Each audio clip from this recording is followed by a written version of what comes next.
Hey guys, CryptoDad here again. Thanks for joining me on the Saturday night live stream, live from Michigan, where you can throw out questions and I'll do my best to get them answered. We'll talk about Bitcoin, we'll talk about the news. I'm going to move some crypto around for you guys, and I'll do my very best to answer your questions and see if we can get your problem solved live. So let's get started.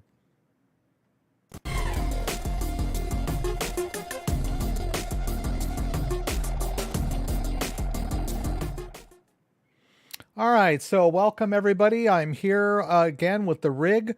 I think I've got all the equipment set up properly. We've got lights, camera, action, microphone. Hopefully sound will be good for everybody tonight and the stream will be stable. So let's keep our fingers crossed on that one. I've got my National Cherry Festival shirt on. Actually, this is the one I got last year. We didn't buy any this year. I did get the 2022 pin, but I'm not wearing that right now. But National Cherry Festival in Traverse City, Michigan is always a fun time during the summer. So once again, let's see. I want to thank everybody for being here.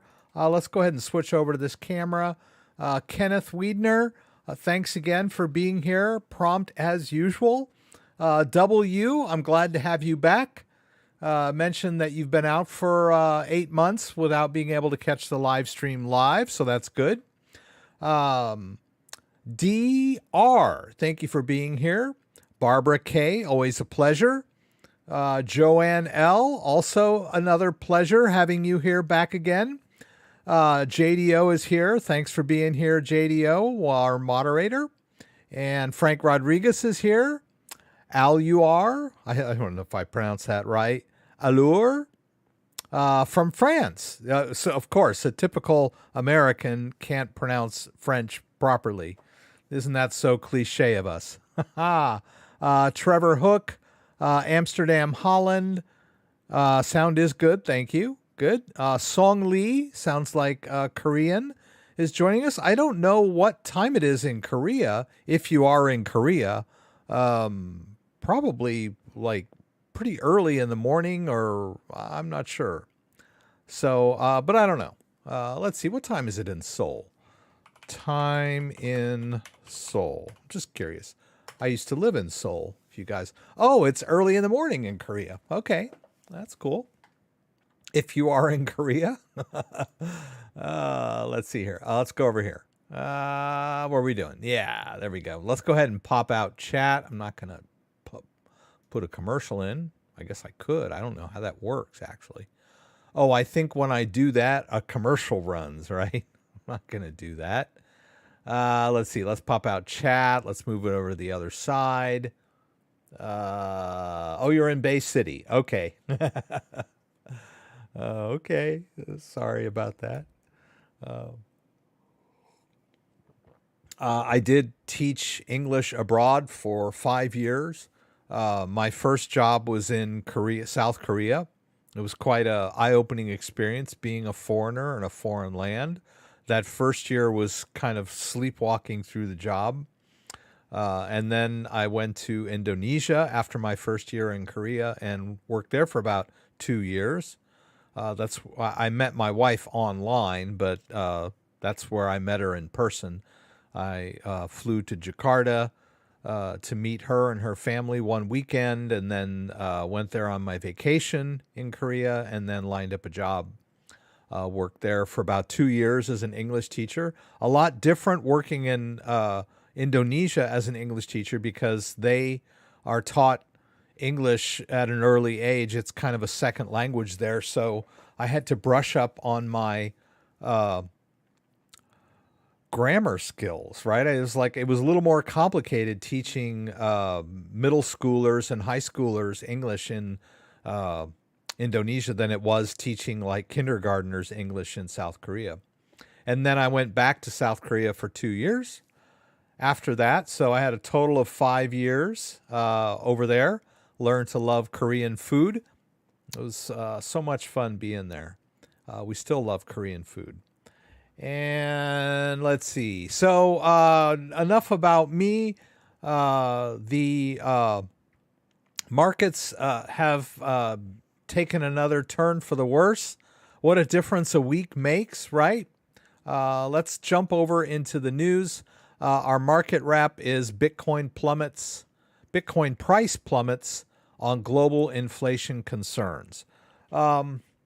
Well, we had that run up last week and maybe a little bit from the week before based on an inflation print that really wasn't indicative of the entire inflation picture.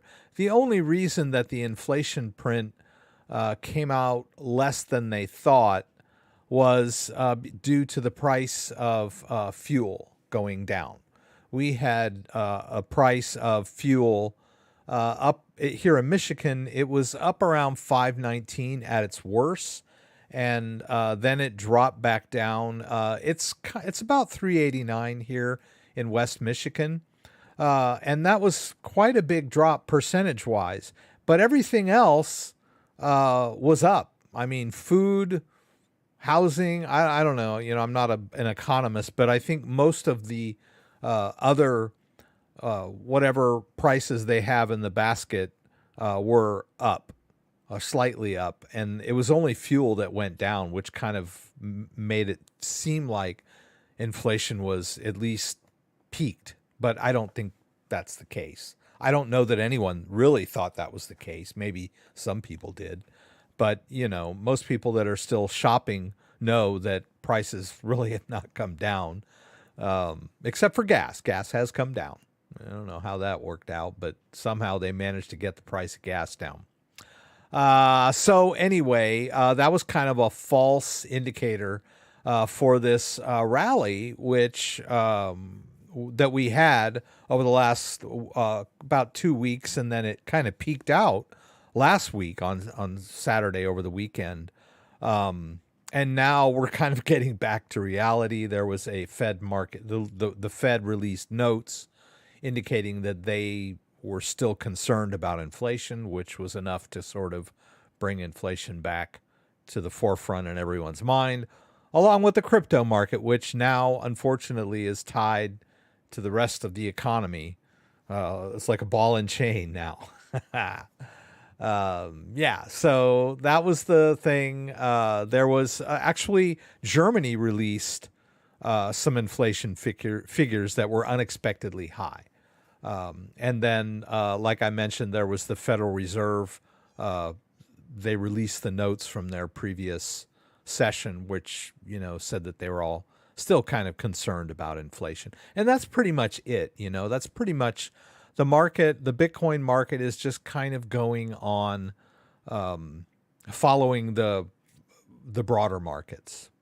There's been a lot of great news as far as adoption goes over the last couple of years. But we did have the Luna fiasco early in the year, which really left a sour taste in everybody's mouth over crypto. A lot of people lost money on that. And then we had the bankruptcies of crypto lending platforms like Celsius, which give a lot of negative press to cryptocurrencies in general, even though those companies were using bad business practices more than anything else. All right.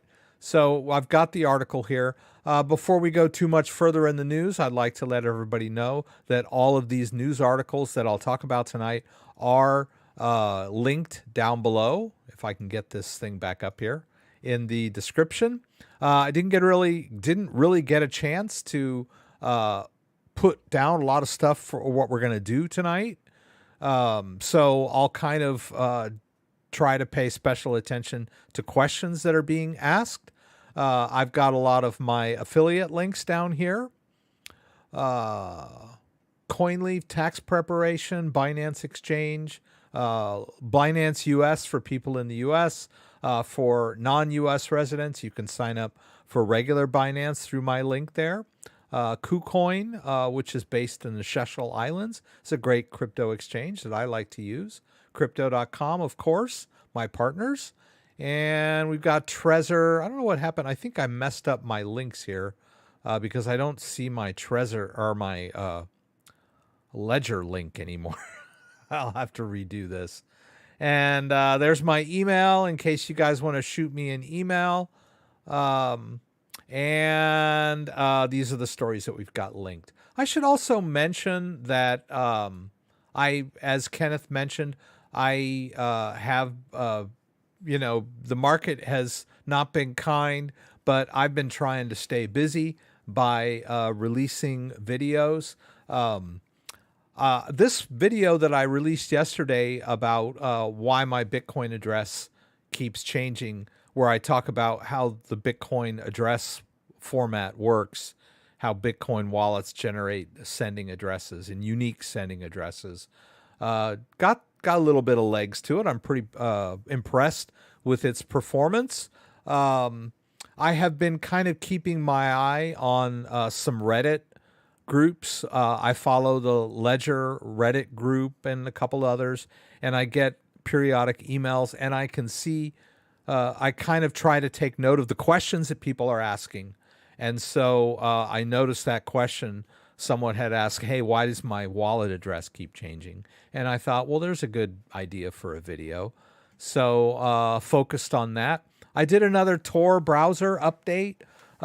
Someone had mentioned in a comment that they were had been watching my channel since they were 16, and now they're 21. And he mentioned that, oh yeah, I used to watch when you were doing like Tor and Tails and stuff like that. And so I thought, well, it's probably a good time to get another Tor video out, software verification. So I think this one will steadily gather views over time. Did an interview with the Grizzly team on Wednesday, and recorded that and posted that. That's been getting a lot of traction as well. And let's see, I think this one here on how to buy Bitcoin I published that last week on Saturday morning. So yeah, I got 3 videos out this week. I'm going to try to keep putting videos out.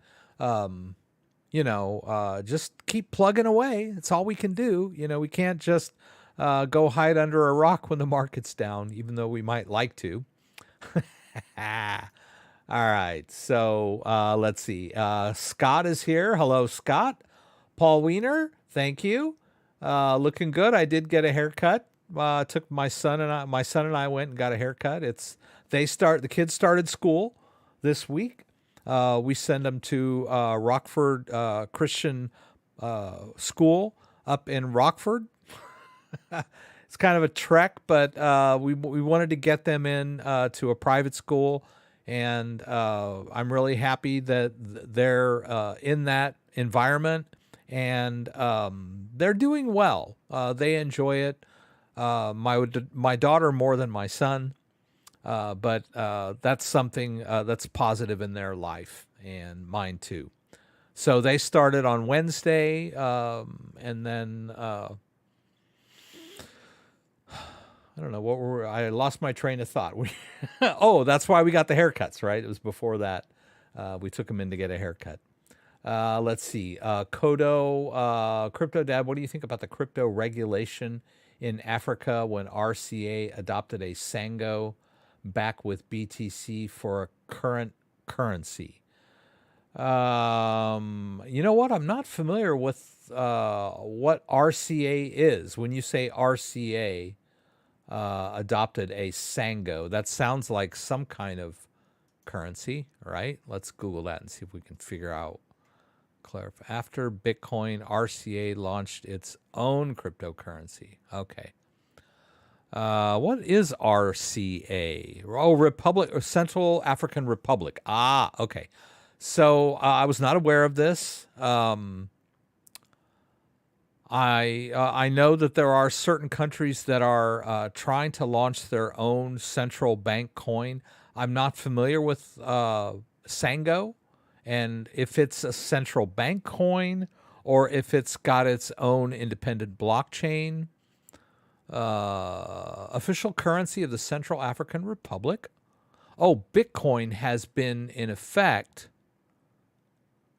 Bitcoin has been in effect since April 27th official currency of the country thus follows a movement launched by El Salvador. Oh, okay. On Twitter, the president announced there will be more, but what? What is Sango Coin? Simultaneously with the official launch of Bitcoin in the country, the president paved the way for another cryptocurrency, the Sango Coin. What is a crypto Sango coin?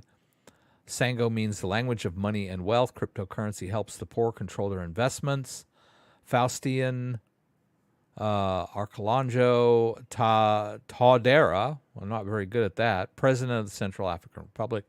Hence, the new cryptocurrency will be used in conjunction with Bitcoin in the country.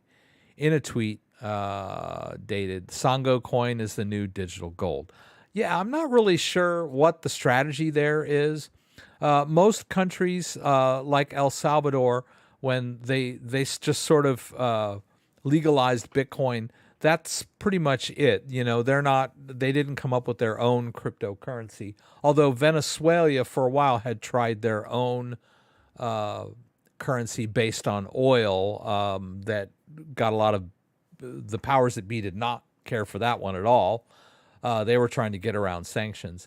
But like I said, El Salvador is kind of relying on Bitcoin. Other countries are shunning Bitcoin and cryptocurrencies and trying to release central bank digital currencies, which are pretty much just digital representations of their fiat currency. So, you know, like a digital ruble or a digital euro or a digital dollar. They're still basically part of the system, but just blockchain based and digital. And most of the Bitcoin purists don't care much for central bank digital currencies.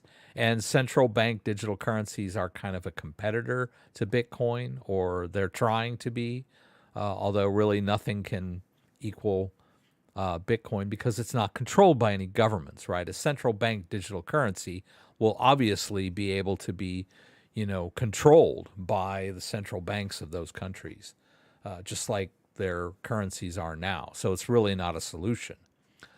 So I don't really know what the Sango is all about. You might give me till next week and we'll find out more about it, how it works. They're going to distribute them. I guess the country itself is, or someone hired by the country is going to actually run this. They're selling it. Okay, they announced it on Twitter. They have several cycles as they're releasing them.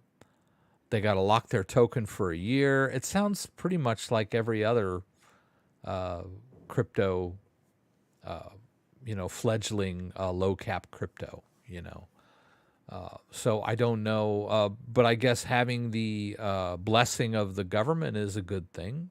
We'll see, right? And it's nice that they're recognizing Bitcoin. A lot of, I believe, like Nigeria is a country that a lot of people use Bitcoin because the currency is so devalued, right? It's an alternative to the U.S. dollar in Nigeria, I've heard. And so we might see more and more of this happening in Africa. It's a good sign. Let's see. Yes, I like that vid. Always wondered why my Ledger BTC address changed from Sats Anonymous. That's cool. Scott Lee, I got my crypto info from mainstream media because the news never lies. Thank you, Scott. Where's the sarcasm tag on that? Thank you for your videos. They've been helping me for years. Philly Dave G, cool. I'm waiting for the bull market to start. We all are. I got kicked out of private school. Duh. Scott got kicked out of private school, but went on to become a wonderful cook. I think Scott has mentioned on a few occasions that he does some catering, and he's always cooking something during the live stream, which I always find interesting. Let's see. Sats Anonymous important dates. The price index, Fed's preferred indicator, 9/13, next CPI, 9/15, ETH merge. Good. Those are important dates in the crypto sphere. We talked a lot about Ethereum getting a lot of action coming up to the merge. And we don't know. And the Ethereum, we talked a little more in detail about that last week. It's pretty technical, but let's just say it's an upgrade to the Ethereum network and not go into the fine print or anything. But there's a lot of anticipation towards this. And so the price of Bitcoin has been running up. And honestly, the price of Ethereum got a little bit ahead of itself, if you ask me. It was flirting with 2,000, had gone up pretty fast. And that's just psychologically that way markets are.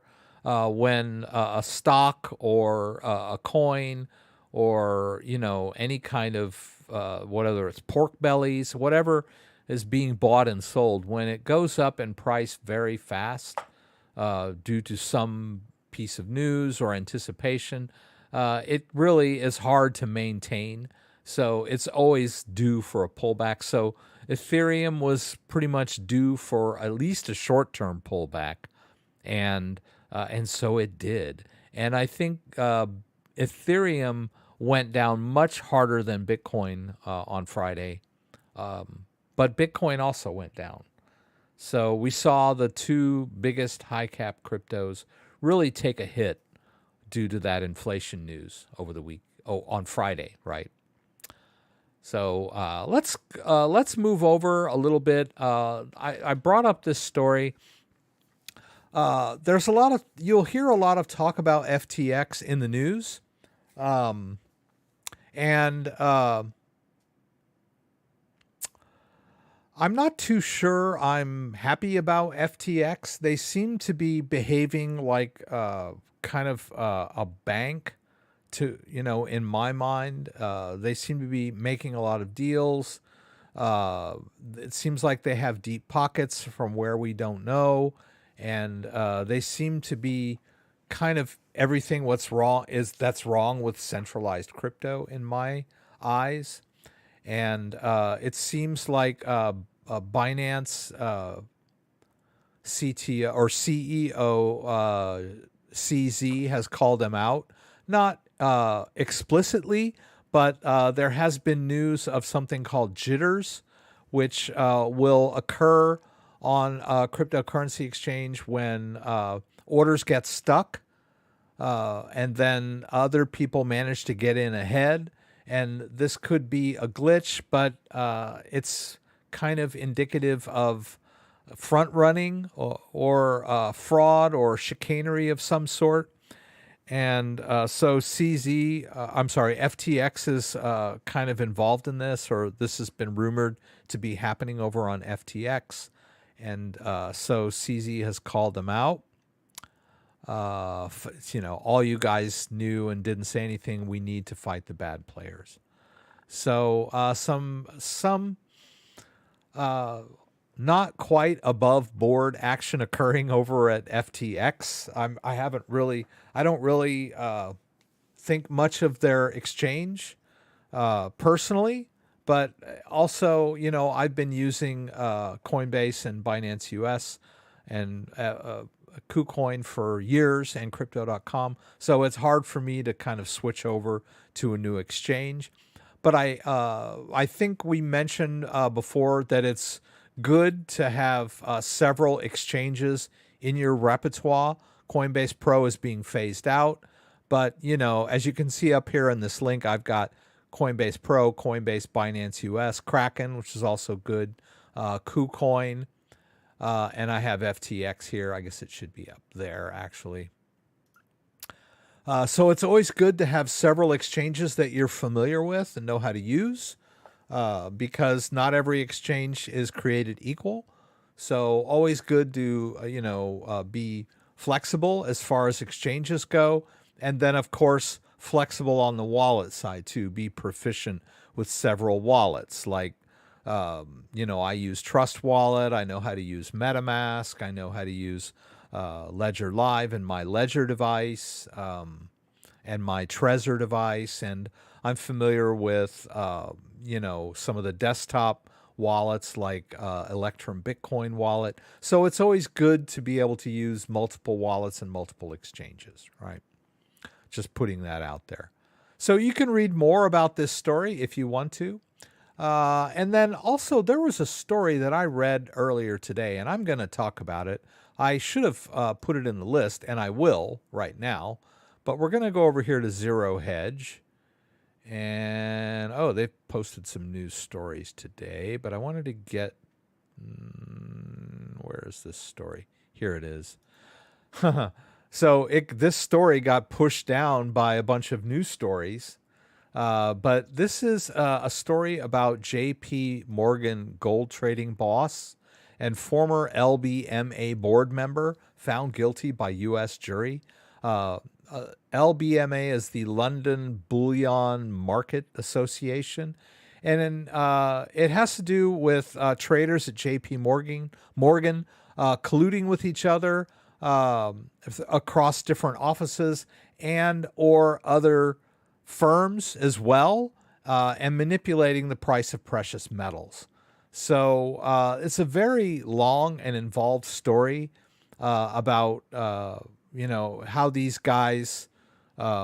The story, the indictments were announced in 2019, and they're just the trial is just finishing up, and they were found guilty. Of course, they're going to appeal, but under the it sounds bad, but under the surface, the main charges they were found innocent on, which were the RICO charges, the conspiracy charges. So each of these individuals, and there were two, maybe three, were found guilty of attempted price manipulation, commodities fraud, wire fraud, spoofing, but none of them got found guilty of conspiracy, which was the main thing, that they were colluding together. So let's see. I'll take this. Let's see what I'm doing over here. Just take this real quick. So you guys, it's a really long article, but I spent quite a while reading it early this morning. But it just goes to show how corrupt the financial system is. I mean, I can't stress this enough. And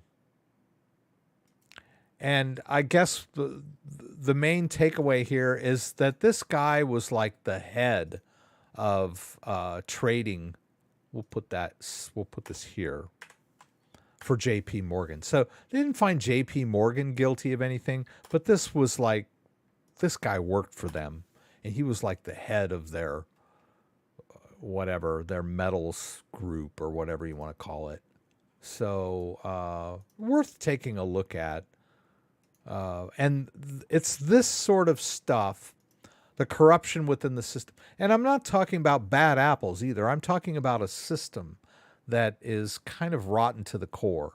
It was it's been revealed many times, but there was a big reveal in 2008 when the housing market collapsed. And that's when the Bitcoin white paper came to light, was just after the financial crisis. So Bitcoin and cryptocurrencies in general, especially the decentralized cryptocurrencies, are an answer to our system, which is a lot of good people involved in the system, in the government, and that work at banks and work at markets. Good, honest, hardworking people, but a lot of bad actors, and the system itself seems to be kind of rotten to the core. The more you peel away the onion. Yeah. So I'll link that story here for those of you who are interested. MT just dropped a tip. Thank you so much. FTX froze a withdrawal from me. I've been waiting for them I've been with them for years. I had to sell my coins and ACH out to my bank. Very disappointing. Yeah, I think my experience, and thank you again for the tip. My experience with FTX was I just dipped my toe in there and made a couple of purchases, and they did not let me withdraw them right away, and held them for much longer than the normal time frame, which is like 5 to 7 business days. I think I had to wait like 2 weeks before I could withdraw like $50 worth of Ethereum. So that was my first experience with them. And like I said, I don't I have a lot of go-to exchanges already, so I may have played around with. If I'd have played around with FTX a little more, maybe I could have figured out some of its good features. It seems to me to be the kind of exchange that people with deep pockets can use. Maybe they're tailored more towards the big spenders. I don't know. We'll see. Right. Thanks again for that tip, MT. JP Morgan manipulating metals, hard to believe. Boy, Scott is spot on with the sarcasm tonight. Yeah. Okay. Bonbor, Bon. Okay. It's good to have you here tonight. Thanks for joining. This is the first stock bear market that BTC has seen. Yeah, major stock market bear, which is kind of an overall bear market as opposed to the black swan event of 2020, which was, I mean, you might want to call that a bear market for the stock market, but it was really more of just this horrific event, right, related to COVID, where pretty much everything just dropped. That, and Bitcoin was part of that, but it was after that that Bitcoin had one of its golden moments, was late 2020 and early 2021, when the market ran up quite high. A lot of you that are new here may not remember 2017, which was was considered the granddaddy of Bitcoin bull markets until 2020 and 2021 came along. Okay, so let's see, where are we now? So we've talked about the corruption of the system, bad traders. Let's see.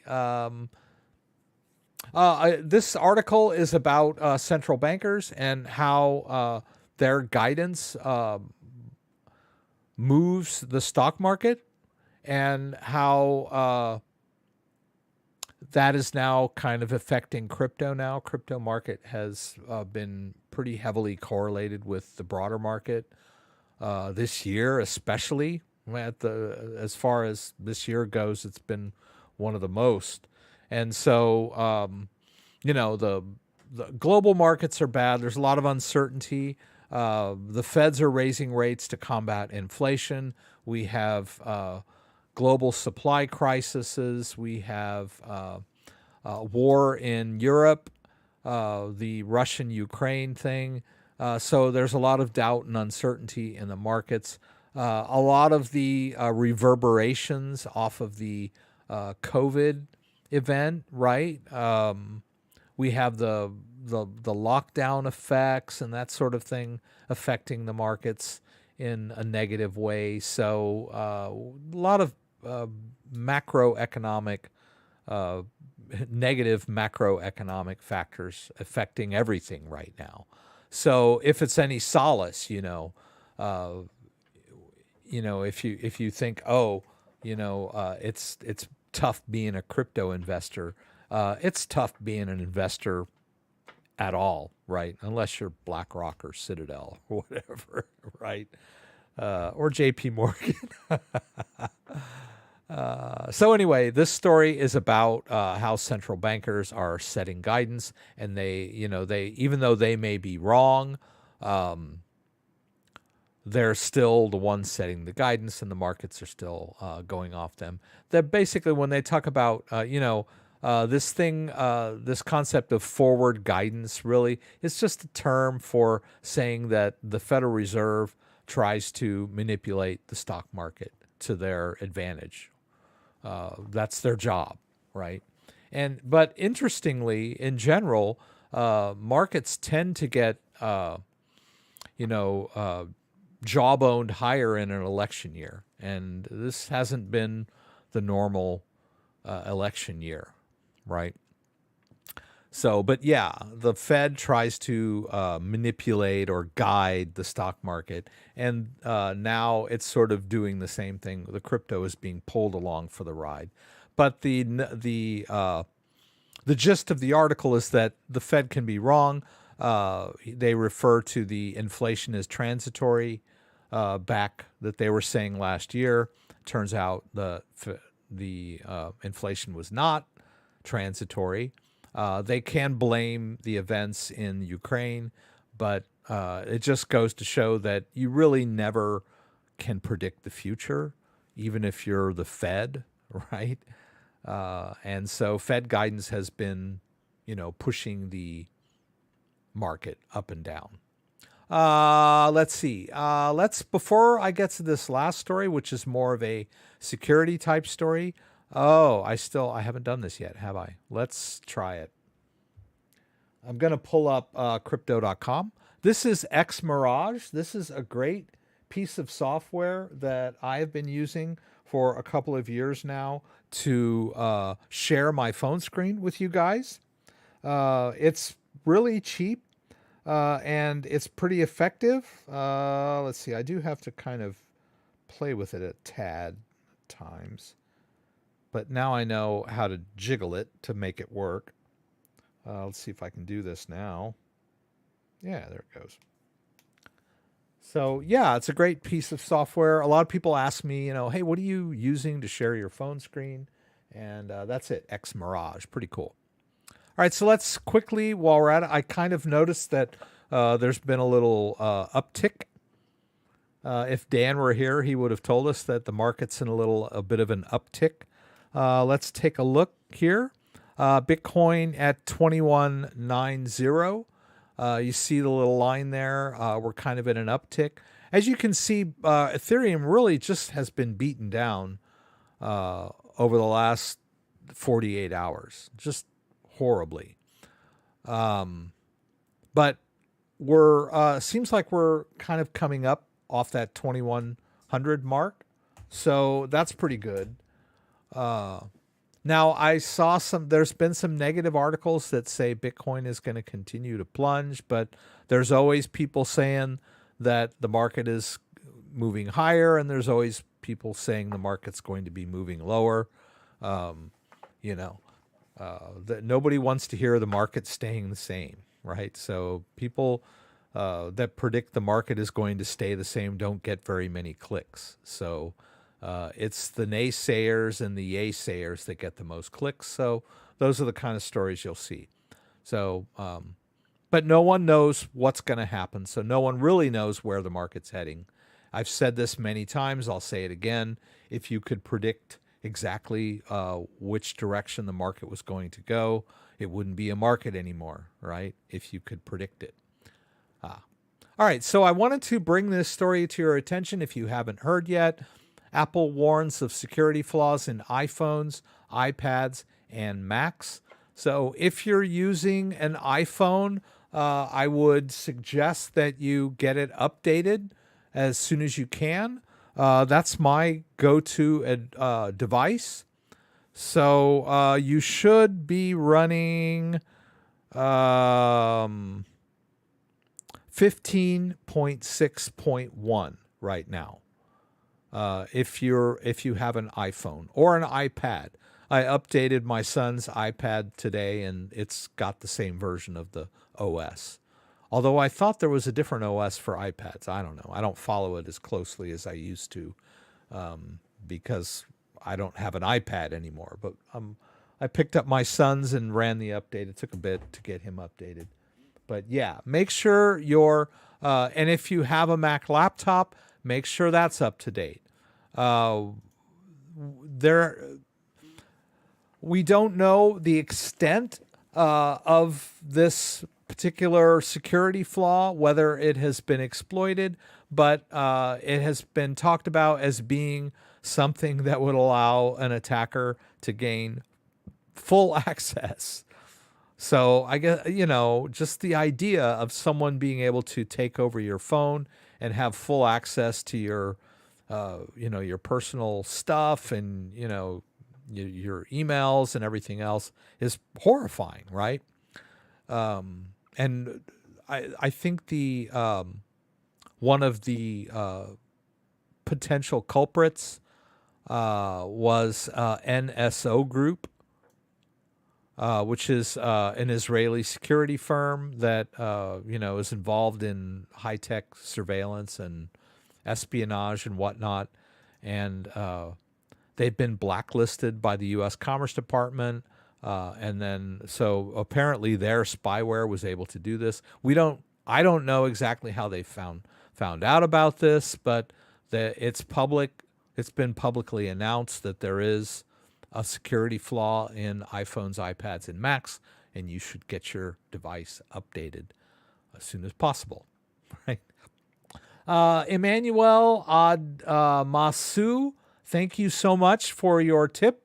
I really appreciate it. Throw out a question if you got one. Birds, bees, and trees. New crypto challenge is trying to move BNB USD via MetaMask in game to Splinterlands. I think we pulled that off, or at least I bought the spell book. It keeps saying need BNB for gas, not to be confused with BNB US dollar, and you choose Binance Smart Chain or ERC20, which requires ETH. Yeah, I think we pulled it off. Let's see. I think we're pretty much done. Let me just go over here real quick and see if we can pull up Splinterland.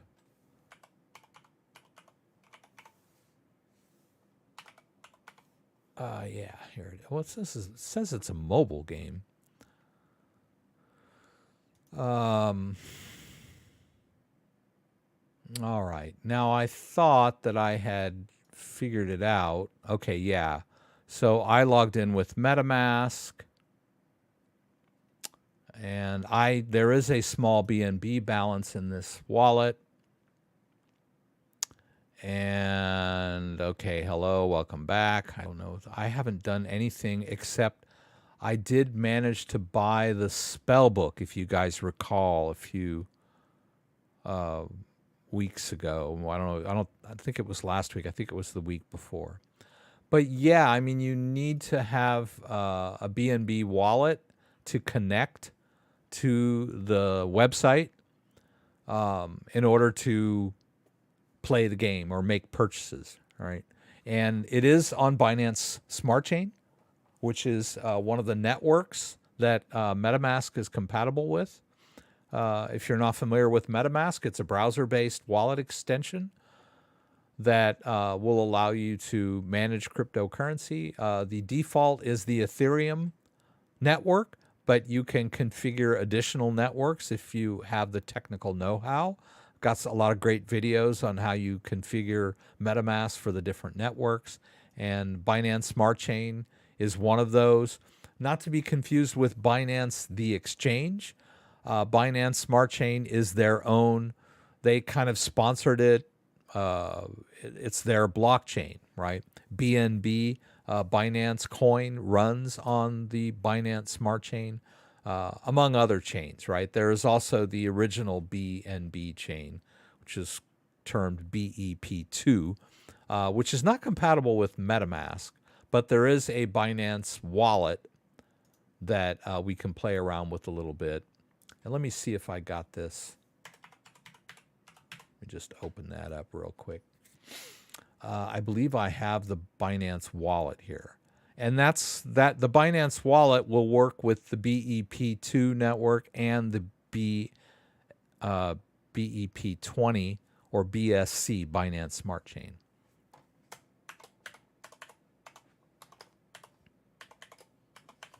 Just get that going. Yeah, I guess they call it Beacon Chain. I don't know. And then you've got Binance Smart Chain and Ethereum. But I'm on the Beacon Chain right now. I'm staking some Binance coin. We'll play around with that in a little bit. Let me get caught up on questions. I think I'm pretty much done with the news, right? So yeah, get your devices updated. Believe in the Lord Jesus Christ has not been here for a while. It's good to have you back. 1.5 years until the halving. Stack sats. That's good. Yeah, the halving. Yeah, that's it. Let's see. SA80K. Hello from Portugal. Listening to my live stream from work. Tomorrow I have to watch your video about how to set up a Ledger Nano S Plus.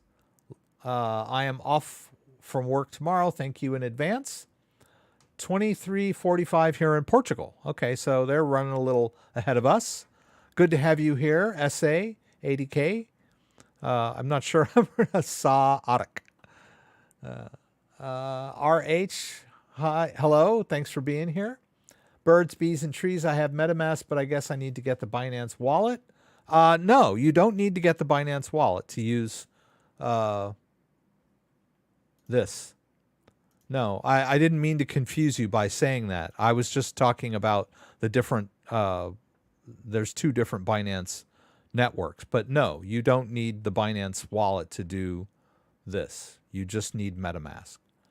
And it sounds like you just need to put some BNB in your wallet, if I heard you correctly. Right? Let's see. I don't know if I can get the wallet. Let's see. Let's go to profile. I don't know. Edit profile? No. I'm just trying to figure out what I think it's in settings.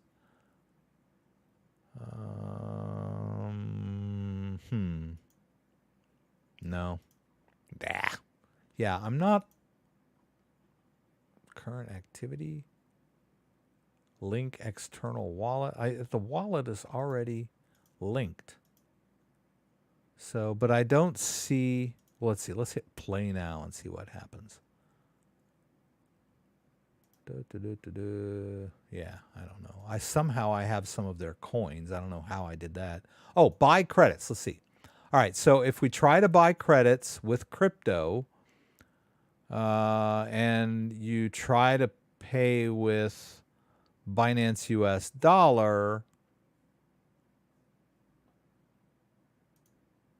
it should launch MetaMask, I would think. Oh, see now, yeah, this is where let's say we try to buy it. I don't think I have any Binance US dollar. So there. So it pops up. See, I'm on the right chain. They couldn't estimate gas. Gas looks high. Insufficient funds. I don't have enough BNB to make this purchase. But yeah, I mean, the wallet is Binance Smart Chain. And even though this says Binance US dollar, it looks like it's trying to, well, I think it's the gas that's not, I don't have enough BNB for gas. Yeah, they want, that's a 0.35 BNB for gas fees, which sounds crazy, right? So yeah, I don't know that I care for this much.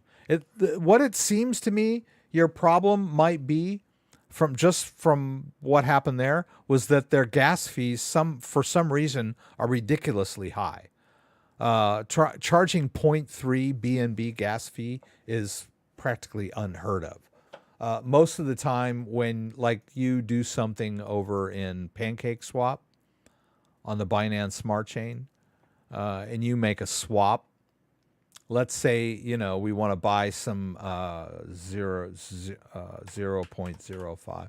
Like if we wanted to buy a little bit of cake, you know, that's going to cost you, like, that's a typical BNB gas fee. Look at it, 0.00088025. Binance coin BNB gas fees are usually very, very low. So Splinterlands was trying to charge me 0.3 in gas fees, and that's like ridiculous, unheard of. So I don't know what's going on over there. Maybe there's a lot of stuff going on under the hood, but look kind of messed up to me. But the wallet is correct. You don't need the Binance wallet to do this. You use MetaMask on the Binance Smart Chain, and you need BNB in your wallet. Oh yeah, so we don't need to do that, right? Let's see. Should I use Trust Wallet and swap it? No, use MetaMask.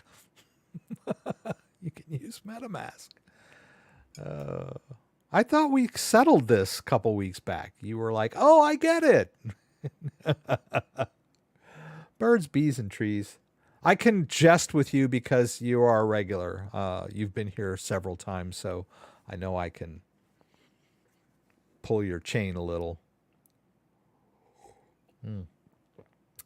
ERC20 BNB is ETH based, therefore higher gas fees. Yeah, I don't know that was on the Binance Smart Chain, but if you were trying to use BNB over on the Ethereum chain, then you would be using Ethereum. And the weird thing about this site is it has the Ethereum logo there. But when I bought that spellbook a couple weeks back, it was all done on Binance Smart Chain. I was not on the Ethereum network. They just happen to have this weird Ethereum icon in their buy button, which is dumb. Yeah. And it says BEP20, right? BEP20 token payment instructions. MT, thanks again, or thanks for the tip, MT. Love the content. Please consider BTC to cash series in 1 step or less would be good for the bankless and for privacy and independence for the rest of us. Yeah, I mean, generally to cash out BTC, you need a bank. Unless you're, I know you can cash out BTC with, and I haven't used Cash App in a long time, but you can,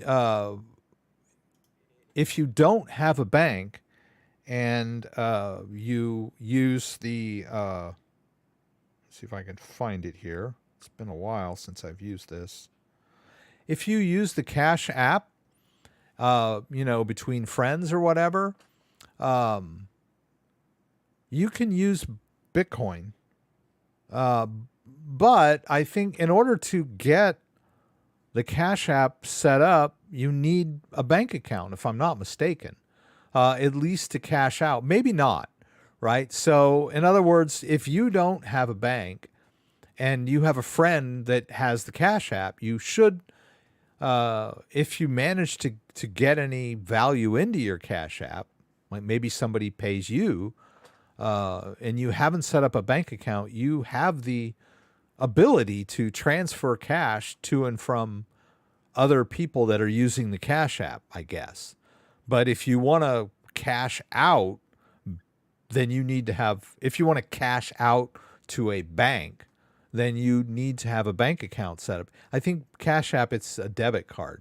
You have to link Cash App with your debit card in order to load and unload. But I guess you could just download Cash App and like accept a payment and then use that to pay others if you wanted to. And getting Bitcoin set up is a little tricky as well. You have to go through some KYC to get, in order to sell Bitcoin.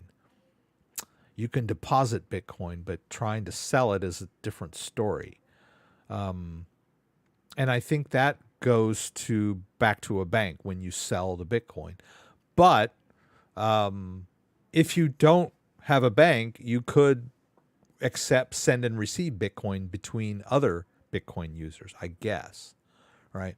But I guess what I was going to say is that in order to cash out Bitcoin, when I hear the word cash, I think bank account. Right? It's I don't know any way to just get cold, hard US dollar cash in your hand for Bitcoin, other than a Bitcoin ATM. And a Bitcoin ATM is rather pricey. And I used a Bitcoin ATM back in 2018, I guess. And that Bitcoin ATM was, all you had to do was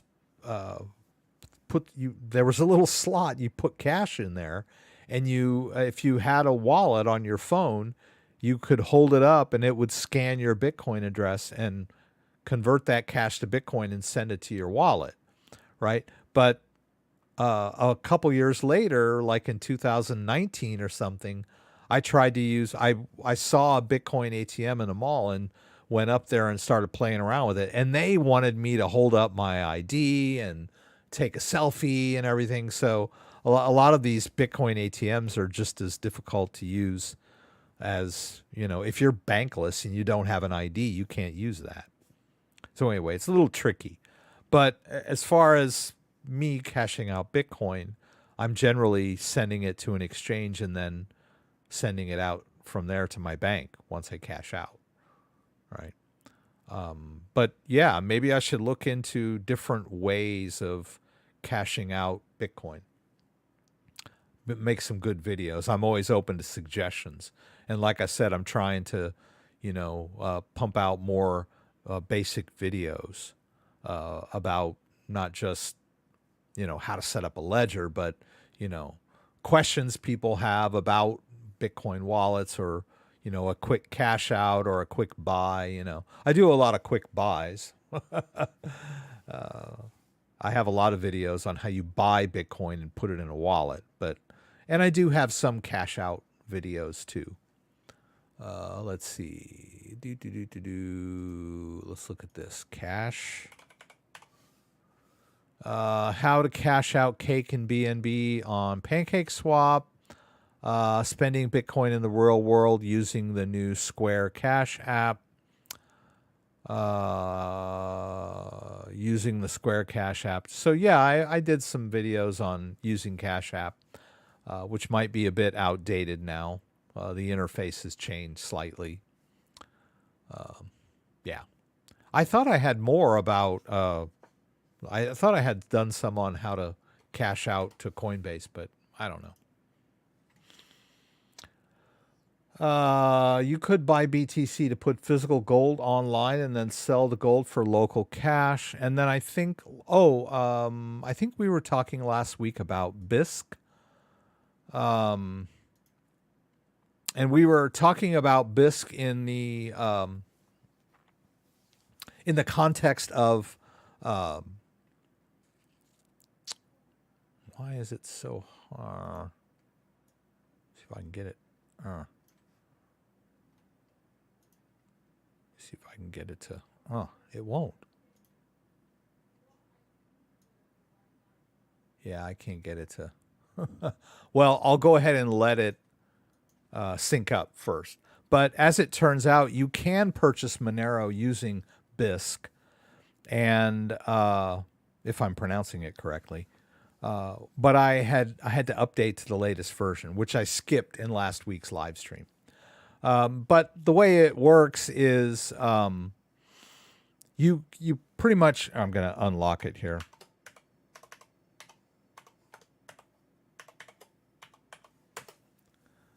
It's really complicated to use, but in a nutshell, it's a peer-to-peer kind of thing. And if someone on BISC has Bitcoin for sale, basically you agree to buy the Bitcoin, and then you have to, after you agree to buy the Bitcoin, they will give you the information. And I think Zelle, Z-E-L-L-E, is one of the most common forms of payment. You send them money from your bank. You just transfer, you give them a Zelle transfer. So if, for example, you want to buy, let's see here, I'm going to go to buy here. See, they have XMR, right? You can actually, they want me to resync it, of course. Okay, it'll take a minute. But you can actually, there are people selling XMR online. And I guess you use altcoins to pay them, which I haven't set up yet. But if you want to buy Bitcoin, you can see there that there are several people offering Bitcoin in exchange for a Zelle transfer. But in order to do this, you have to have an escrow account set up, right? I need to deposit some Bitcoin into you don't have to, it doesn't have to be a lot, but it has to be at least 0.05 Bitcoin, which is about a couple $100 worth of Bitcoin. So I'll keep playing around with this, but man, it's not straightforward, but I guess once you've done it once, it starts to become more familiar. But it's basically like eBay, someone has something, in this case, crypto, instead of an article of clothing or, an old radio or whatever you want to buy. And then you arrange to pay them through like PayPal but in this case, Zelle is the more preferred method. So you enter into the agreement, you send them the bank transfer to their Zelle, and once they get the money, then they release the Bitcoin to you. That's pretty much how it works, at least in its simplest forms. There are other ways to pay. So, but yeah, you can buy XMR there. It looks like you'd have to set up some way of exchanging altcoins. So something to think about. I'm just going to close it out. I don't really have it ready. But I think last week I was like, I don't think you can buy Monero on BISC. And BISC does work through Tor. So if used properly, not in front of, hundreds of viewers on YouTube, but, in the privacy of your own home, it is encrypted, right? So you could conceivably would be a good, if you're going to buy Monero and you want to do it anonymously, then that would be the one way to do it, right? We talked last week about buying Monero on a centralized exchange, and it was like some people have badmouthed me for doing that. Well, why would you do that? The government will know you have XMR. Well, yeah, they'll know I have XMR, but they can't trace my transaction. They're not going to know what I'm spending it on. They may know that I bought some, right? But anyway, the XMR purist would try to find a way to buy the XMR under the radar, right? Yeah, so that's it. Okay, birds, bees, and trees. It helped me get back and watch a few of your videos from last week. And so, yes, you did help me a lot. I saw the Cherry Capital one looked great. I was asking you how to get around the high gas fees. Yeah. The buy gold with BTC might work, but gold has a premium over spot. Also depends on how much of a local coin shop will offer for the gold. And, speaking of premiums, I believe there's a premium on BISC as well for over the spot market price of Bitcoin. Believe it or not, believe on the Lord Jesus Christ, won't get taxed or audited if the gold company you bought from shows you as a buyer, ? When I sell steel to scrapyards, I have to get fingerprinted with them, and they record it for their tax. I bought like a couple of small gold coins back in 2020 when I thought the world was going to collapse. And I paid cash, and the guy offered to write me a receipt, but he didn't ask for, he offered to just not use my name. He was kind of like, do you want to put your name on the receipt? You don't have to. And I was kind of like, okay. So, I mean, that was pretty much about as a anonymous transaction as you can get. Of course, I paid a premium for that gold coin at a gold shop, and I'm sure he has closed circuit TV video surveillance in his store. So, I mean, I was on video buying the gold.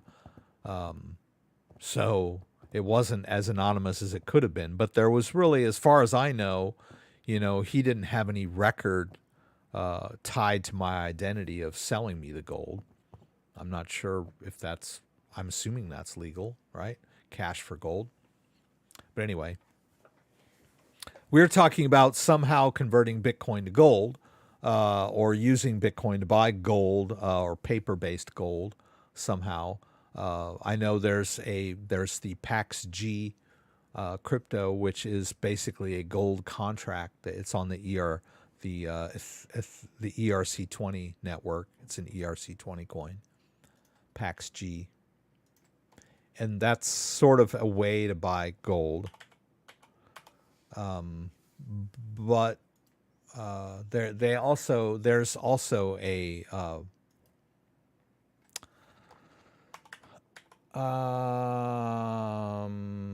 Paxos, which is a cryptocurrency exchange that you can sell your PAX-G there.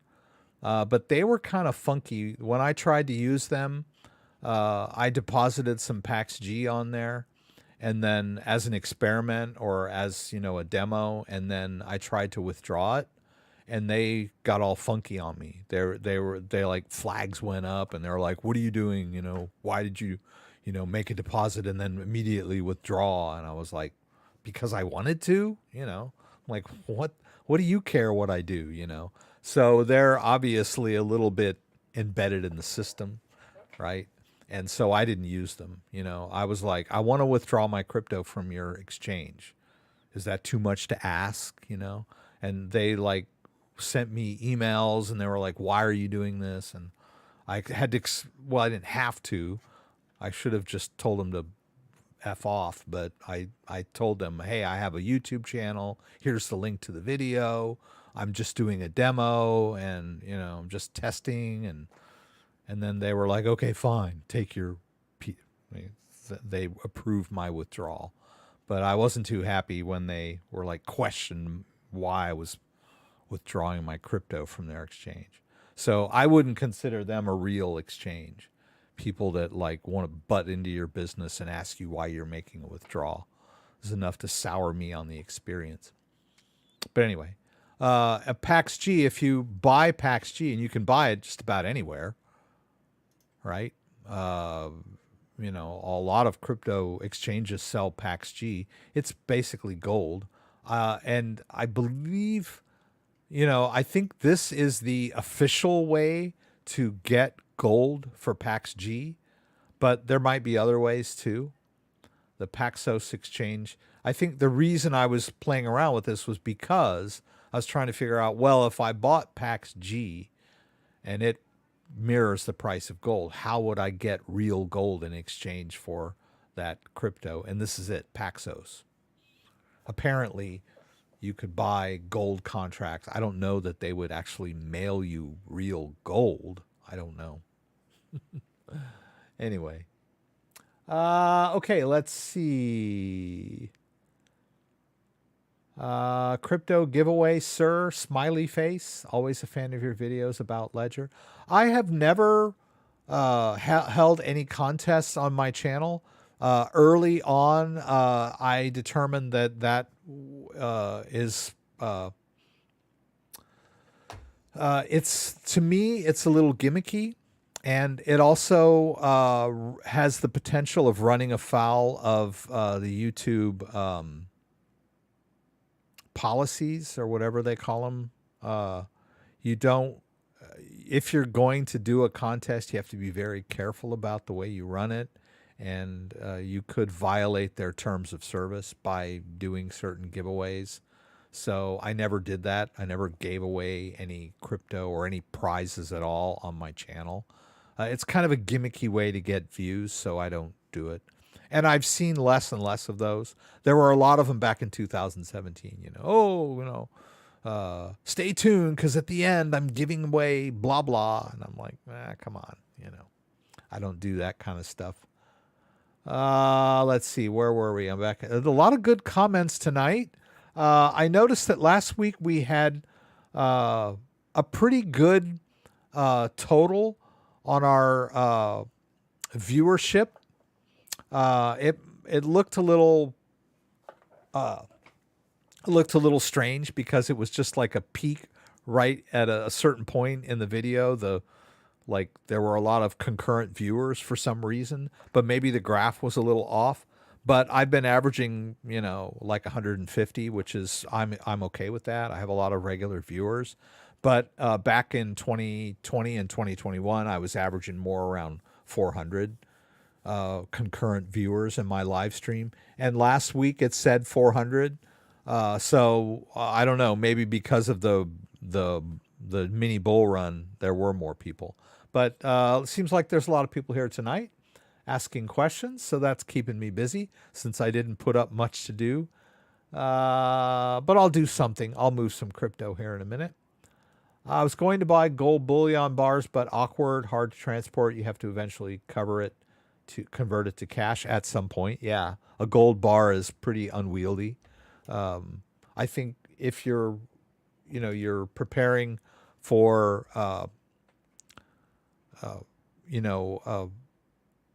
being able to use gold or silver in the real world, you're better off with coins, smaller. You can always melt the gold bar down, I mean, that's one of the things that makes gold good, is that it's dividable. You could melt it down, but probably more convenient just to buy it as coins. Of course, you pay a premium, right? You're going to do that.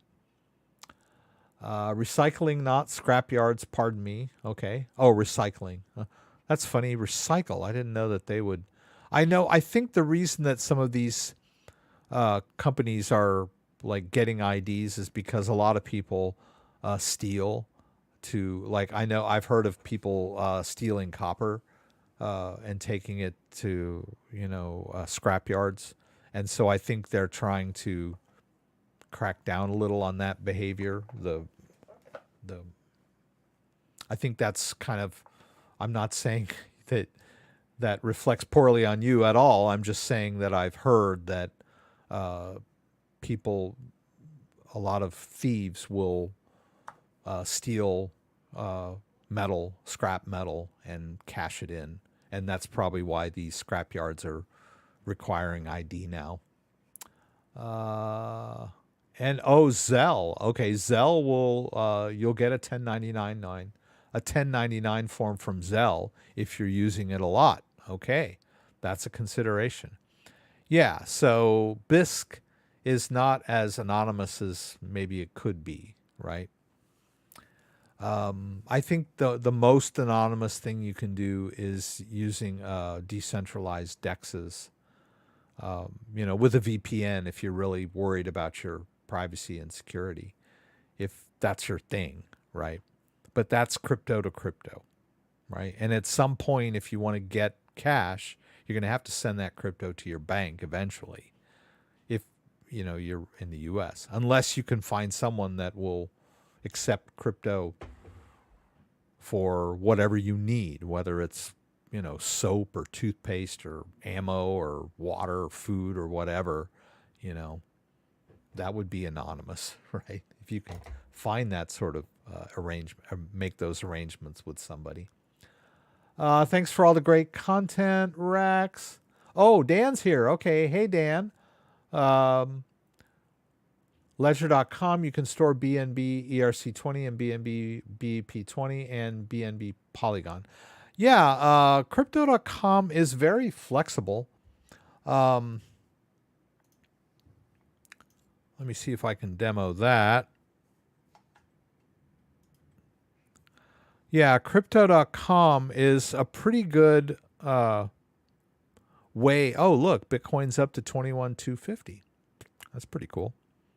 But let's see, what do I have? Oh, I do have some Chronos, right? So, for example, Chronos, if I want to withdraw Chronos to an external wallet, I'm just going to pretend like I'm adding a new one. See, you've got Chronos, crypto.org, or ERC20, right? And let's see, we got some CRO now. It's not a lot, but let's sell it for, can I do this? BNB? Okay. I thought I could. Maybe I can't. Maybe I have to buy stablecoin first. Just kind of messed up. And I wish you could search here instead of having to scroll. But yeah, I don't think I can do BNB. I'll try one more time. I'll probably scroll right past it. Yeah, I don't see. It's good Lord, they have a lot of these. I don't know why BNB isn't there. Okay. All right. So, no. Let's take a look at what we're looking at here. Okay. What do I have anything? No, I just have this Chronos right here that I'm willing to sell. So let's go ahead and let's just sell it for a US dollar coin, which there's going to be a lot lost in translation there. Let's go ahead and just do that. Whoops. I need to, I'm behind the mic. All right. now that we have US dollar coin, we should be able to sell this for BNB. Can we? There, BNB. All right, there's BNB. Let's sell that. Let's confirm that. All right, so now I can, let's look at our withdrawal options for BNB. So if we hit withdrawal to an external wallet, and we, there, yeah. So you can do Chronos, you can do ERC20, you can do Polygon, you can do Binance Smart Chain. Is that it? Or does that mean that I can do others? I'm trying to tap this little arrow here, but it's not doing it. It looks like there's more. Oh, yeah, see? Oh boy, I can slide it back and forth. So look at all the different networks that I can withdraw to with BNB that are available in crypto.com. You've got quite a few. The only drawback to crypto.com is if it's a brand new address and you have to whitelist it and they make you wait 24 hours, which I'm not a big fan of, right? But let's try just wallet address. Whoops. Let's go ahead. Notice this. What is this? Wait a minute. Is this BNB? Oh, we're back on US dollar. No wonder. I thought I was on BNB. Didn't we manage to buy some?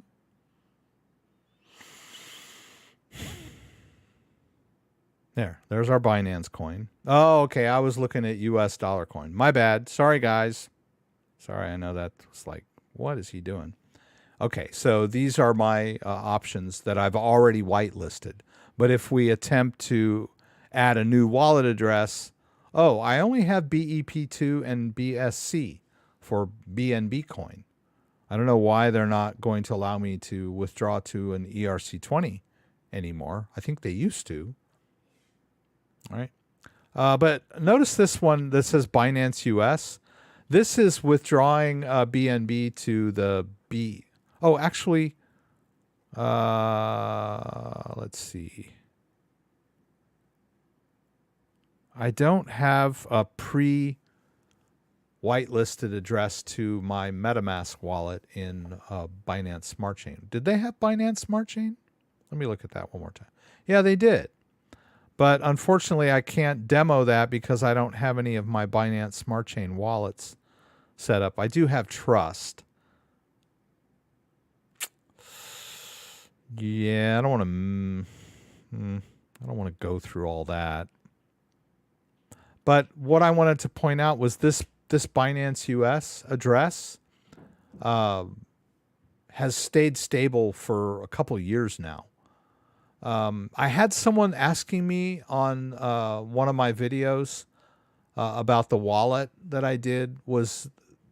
They were confused that some exchanges change their deposit addresses quite often.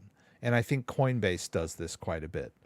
So you have to be really careful if you're making a deposit to, say, Coinbase, not to reuse your Coinbase deposit address from before, right? You always want to go to Coinbase and make sure you generate a current deposit address because it could change, right? Now, I've never tried to, send to a previous Coinbase address to see if it shows up in my account. I wouldn't want to. That's a little bit risky. But Binance US tends to stick with the same withdrawal addresses. This withdrawal address has stayed the same, and they probably aren't going to let me do this because there's a threshold. I think you have to have at least $100 worth of BNB to make the withdrawal. Whatever it is, I don't have enough, right? So I can't do that one either, right? Oh, well. I'm not going to do an instant purchase on crypto.com, but yeah, it is flexible as far as different networks go, which is kind of cool. So it looks like the crypto market's up a bit tonight. That's good news for us, all right? Oh, Lord. Okay, so let's see here. Yeah, a lot of good comments tonight. Let's see, where was I? Robert Powell. Have tough question. What if you move crypto from exchange to hard wallet before listing the hard wallet on CoinTracker? Not that tough. I mean, you could just add the wallet to CoinTracker after the fact, right? It doesn't really matter what order you do that in. So, in fact, adding an empty wallet to CoinTracker is not really, I mean, you can do it, but generally CoinTracker, which is a way to track your transactions on between your wallets and your exchanges. If you make a withdrawal to a wallet before you list the wallet, CoinTracker will just think you sold it because you don't have a destination. So let's say you withdraw $1,000 worth of Bitcoin from Coinbase and you have Coinbase set up in your CoinTracker to a wallet that's not in your CoinTracker list yet. CoinTracker will treat that as a sale for tax purposes. But if you go back into CoinTracker and add that wallet address after the fact, then there'll be a destination and it'll treat it as a transfer. CoinTracker. We're talking about CoinTracker. What's this? Zen Ledger IO. I thought it was CoinTracker.io. Oh, this is like something else. Ugh. With the same name? I don't know. So, yeah, I mean, if you have a CoinTracker account for keeping track of all your trades and transfers, you can add it before or after you make the transfer. It doesn't really matter. Also, I'd like to point out to people that there are some scammers out there claiming to be CoinTracker. I don't really know how this works, but apparently they may give you a phishing email of some kind, and I'm assuming that their scam track or their scam method is to say you need to pay taxes on your crypto ASAP or you're going to jail or something like that. And so they say, set up a CoinTracker account now, and people set up a CoinTracker account. And then the scammers will say, okay, now transfer your crypto to us and we'll help pay your taxes or whatever. I'm not really sure. All I know is that I get a lot of people that ask me in comments or emails, I say, how do I withdraw my money from CoinTracker? And I'm like, you don't. I mean, you don't even put your money in CoinTracker.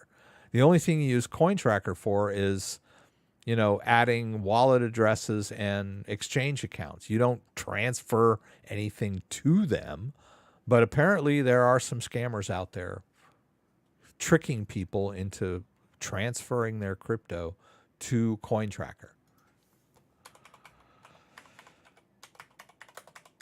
Because I think if you do this,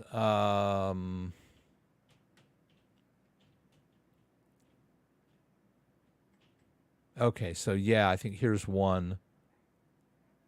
This is CoinTracker. We've heard reports of scammers impersonating the CoinTracker team. CoinTracker is not a wallet or investment platform. Our team will only reach out to you via our official support channels. If you're unsure of who you're communicating, reach out, right? So yeah, you please, guys, watch out for scammers. Anybody that tries to scare you is probably a scammer. If they threaten you or they tell you you're about to run out of time or that you're going to get in legal trouble or arrested or anything if you don't do something right away, your alarm bells should go off in your mind. Okay, I've only purchased BTC from Binance US, Coinbase. Oh, that's Dan, crypto.com. Yeah. So, yeah, I mean, you're in the long run or, you know, as far as I'm concerned, there's no reason to try to hide your Bitcoin purchases. I don't know what you're worried about. You know, you're probably just better off buying Bitcoin from reliable place like Coinbase, Binance US, Kraken, Crypto.com. You know, no reason to try to hide the fact that you're buying Bitcoin. Just do it above board and pay your taxes. You don't have to pay any taxes on it until you sell it anyway. So just buying it isn't going to incur any tax liabilities. Right. That's another way that scammers will try and trick you. You know, they'll come at you and say, oh, you know, buy Bitcoin from us, and you know, government won't know or whatever. You know, just watch out for scammers. Let's see. You can also buy gift cards with crypto. Okay, that's another way to cash out. Very, very a good suggestion. Yeah, you can buy gift cards with crypto. I don't use glint. If you want gold, then buy the physical gold. Hold it. If you don't hold it, they could stop you from using it. Just my opinion. Well, look at Venezuela. They had gold reserves in London, and London told them, you know, we're keeping your gold, you know, because of the U.S. sanctions. So, yeah, keeping your gold on custody, even with the most above board of all, the bank, you know, the Bank of London or the London Gold Exchange, you are beholden to them because they're holding it, not you. So yeah, you're probably better off if you want gold holding it, just like Bitcoin. Keep it in your own wallet. Don't keep it on an exchange if you can avoid it. Believe in the Lord Jesus Christ. Yes, in Detroit, there used to be a lot of copper theft of blight houses and sold to recycling places. I used to work for Spina Electric and would turn in barrels of wire. Company made lots of money. You are far from war here in Europe. It's not far. France. We have to protect our assets. Gold. Good. Good assessment of your situation. Yeah, you're pretty close to the what's going on over there. So hopefully you'll stay safe and secure over there. France is no stranger to war. That's for sure. So I hope that it doesn't spill out into, you know, your area at all. I hope this resolves itself peacefully. Let's see. Robert Powell, I'm a newbie to this channel, but your instructions are great. Missed your video telling us to list hardware first on CoinTracker. Well, I think I've done some CoinTracker setup videos. Let's see if I can find them here. Whoops. How to link your Bitcoin and Ethereum wallets to CoinTracker. That would be the one where I talk about how you link your wallets to CoinTracker. You know, there's setup on how to get the account set up, and then I did a separate video on how to link wallets. Whoops. I don't know why that happens to me sometimes. It won't let me post links. There. It did it. Did I post that link? Yeah. Okay. Let's see. Robert Powell, Rex is truly the best crypto teaching channel.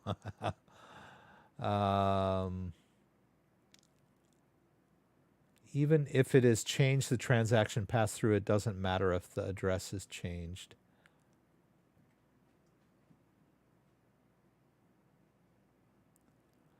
I'm not sure I understand that question.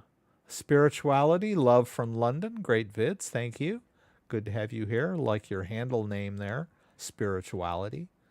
It's a good candle. Are you going to do a tutorial video on Grizzly Fi? I probably will. I kind of wanted to do some other stuff before I posted the Grizzly Fi video. And now the market's tanking, so probably not the best time to get in. We'll talk a little bit about Grizzly Fi tonight. It's basically like PancakeSwap, where you connect a wallet. Let me disconnect here. So we talked about this last week. You know, you can go in here to the Grizzly Fi homepage and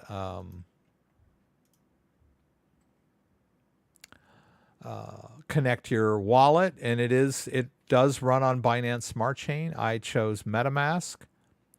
And the nice thing about Grizzly Fi, it's really easy to use because they have a lot of available liquidity pools here. They've got stablecoin hives, and they've got mixed hives that have like ETH and stablecoin, Bitcoin and stablecoin, and Binance US dollar and stablecoin. But you don't need to go buy each pair first. You can buy everything with BNB coin.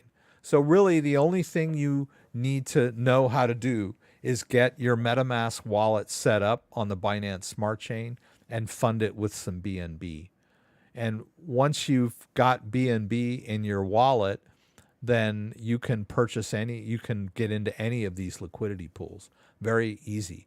Like, for example, if I wanted to do this one, the US dollar coin Tether, I click invest, choose my strategy, and oh, I need to enter a value. Okay.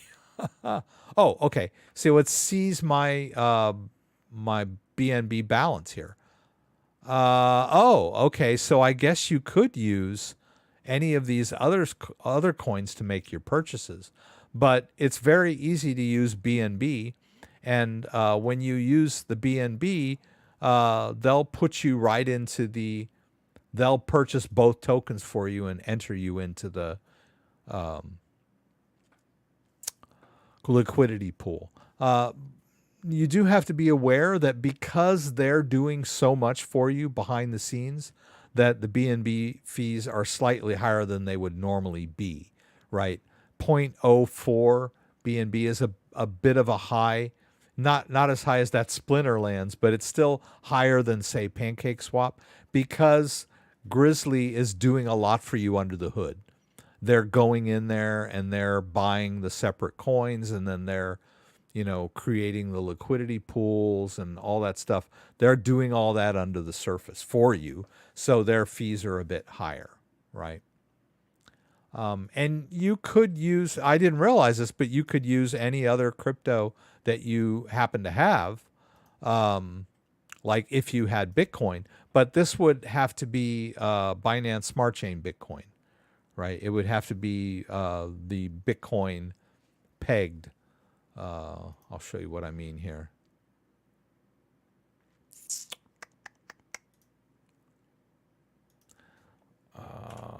BTC. See, there is a Binance pegged Bitcoin, and you would need that because as it stands right now, Grizzly is on Binance Smart Chain. Now, when I did the interview on Wednesday, he mentioned that they were going to start supporting Ethereum soon. But as it stands right now, it's on the Binance Smart Chain. So if you wanted to invest in one of these pools, let's say we invest over here, you would have to have some Binance Smart Chain Bitcoin in your Binance Smart Chain wallet, right? Or some Honey if you already had some Honey.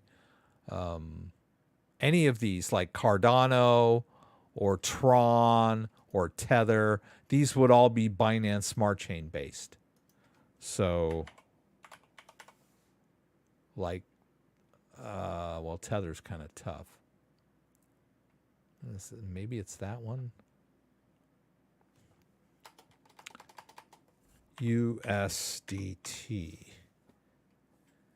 This, no. Yeah, Tether's a little tricky. I thought there was a Binance Smart Chain Tether. Maybe it's this. Yeah, I'm not sure. And also Cardano, right?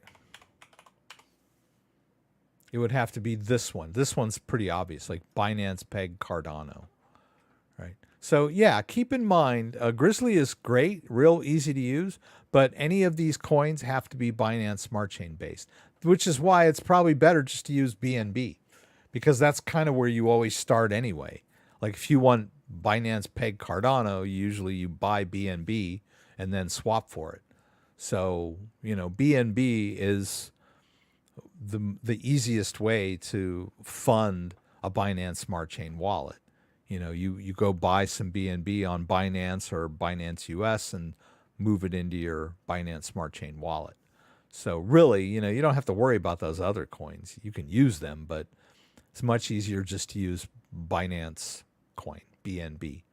So as you can see here, I have invested in one of their stablecoin hives, and this is very stable. The APY has gone down a little bit. I believe it was 163 last week. So it does fluctuate a little bit. And then over here, this Grizzly hive, which is a honey token and BNB liquidity pair, is a little more risky because it can suffer from impermanent loss, which basically just means if one or the other of these coins fluctuate wildly, you could have price swings that affect the value of the pair. Whereas if you just held each coin separately, you'd be better off. But if the market's doing well and both coins are rising in tandem, then it's pretty profitable. The APY has gone down since I put some coins in there. But this is the same thing. You just hit the plus. Whoops. Oh, let's put this back here. You just hit the plus and, throw some BNB in there and hit supply. And this one, the fees are much lower. Notice that that's a very low fee there. I should have put a smaller amount in there. I don't have much BNB in the wallet right now. Most of it's in here already, right? And as you can see, right, I've got some BNBs already in there. And they're still saying I've got a $1,100 monthly income, which is not bad considering the market's down. And then you can also see, let's see, did it just harvest that honey? It might have. Let me refresh here. No, see, there's some honey in there. Like we could harvest the honey. Let's hit that. Let's do that. See, I've earned one honey over the last couple days. It accumulates pretty fast. So I can harvest that honey for a very small BNB gas fee. We'll go ahead and harvest that.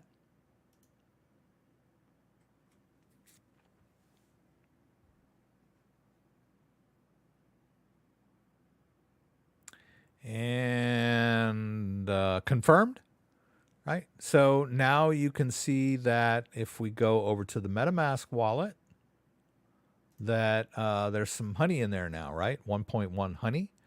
So I'll take that honey and put it in the honey pot. No reason to let it just sit around, right? So I can hit the plus there and supply. I just max it out because I'm always earning more, right? And then we'll hit supply. And for a very small BNB gas fee, I can drop that honey that I just harvested into the honey pot and let it accumulate. So when I talked with Andreas on Wednesday,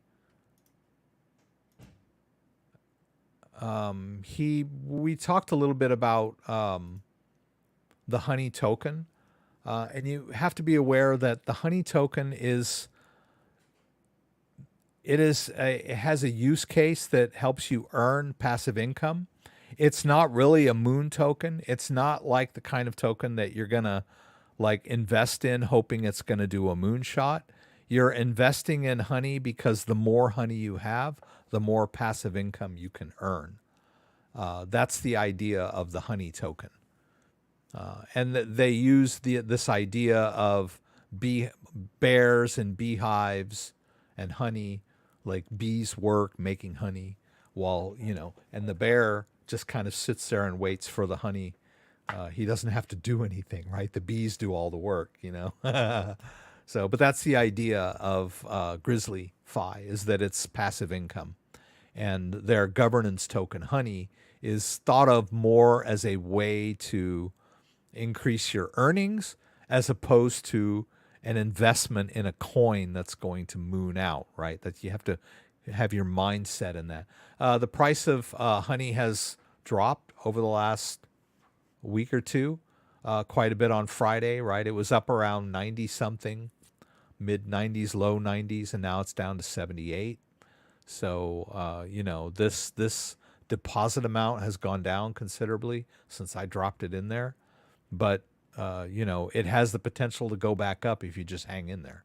So this is not for the faint of heart, right? Now, this one's not bad, right? My deposit has not changed, right? Because it's a stable coin. So you've got stable, and you've got a little more less stable, a little more risky, and then you've got the Grizzly Hive, which is probably the highest risk one. And then you've got this honeypot, which is where you just drop your honey in there and it'll earn for you too. So it's pretty cool, right? It's a good concept. And when I talked to Andreas, I asked him about the developers, and it's like they're based in Switzerland. He said they have like 3 full-time developers in Switzerland, one in Brazil, another one in the Middle East somewhere.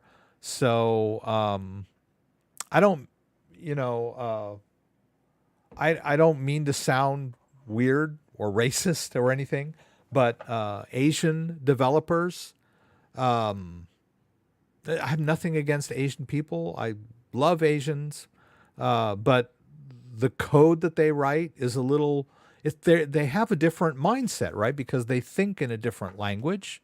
And the code that they write, I find like for example, PancakeSwap is obviously, you know, an Asian, the developers are Asian based, the way they and it's not what I would consider user friendly in that sense. It's more by geeks for geeks, right? I guess that's what I'm trying to get across.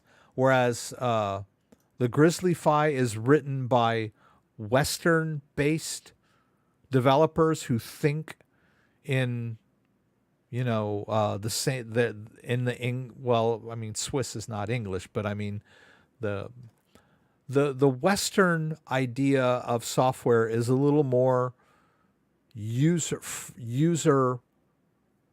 based, right? For the general public, made to be accessible, and the ease of use is priority with Western developers. When I went to college, I majored in computer science, and in our software development classes, they stressed, you know, the user interface has to be accessible and easy to use. I mean, if you look at like Microsoft Word, those that I'm not sure who develops Microsoft products now. They could be anywhere, but it's user based or user centric, whereas Asian sites are a little more geek centric. You know, I don't know if this is coming across right of what I'm trying to say, but that's one thing I like about Grizzly is it's more user centric. Ease of use is a priority over just functionality. Functionality is great, but if it's like hard to grasp, if it's hard to use, it can be a detriment to some sites, right? Anyway, I'll get off that horse. I don't know if I was riding a horse or not, but I may have gotten, I kind of went to a dark place there. Okay, so we're looking at that. We can, you know, if you look at PancakeSwap over in the pools, you can see that I've got Pancake tokens. I believe in PancakeSwap. It's a great exchange. A bit more risky, right? Because you have a lot of, you know, new tokens that you can try to get, you know, jump in while the getting's good. But, you know, my Pancake tokens are only earning like 3% APY. whereas over in Grizzly I have pretty high. But you have to also remember that GrizzlyFi just debuted this month, and they're in the distribution phase, and after that it'll stabilize a little more. So a different concept than most pools. But as you can see, you can, if you have cake tokens, you can stake them in PancakeSwap, right? You can withdraw your tokens if you want to, withdraw them out of the staking pool, or you can add more to the staking pool. If you don't have any cake, you can buy it. And then you can participate in liquidity pools, and you can farm liquidity pools. Once you have created a liquidity pool, you can farm it. I don't think I'm in any. Yeah, right now. So, you'd have to lock some cake. Okay, right. So PancakeSwap is great. I'm not trying to bang on PancakeSwap, but as you can see, it's a little more technically challenging, right, for the new user. Whereas GrizzlyFi is pretty straightforward, really easy to use. I like the fact that you can just get into whatever pool you want by using a single token. I like that. Okay, a lot of people talking about gold tonight. Oh.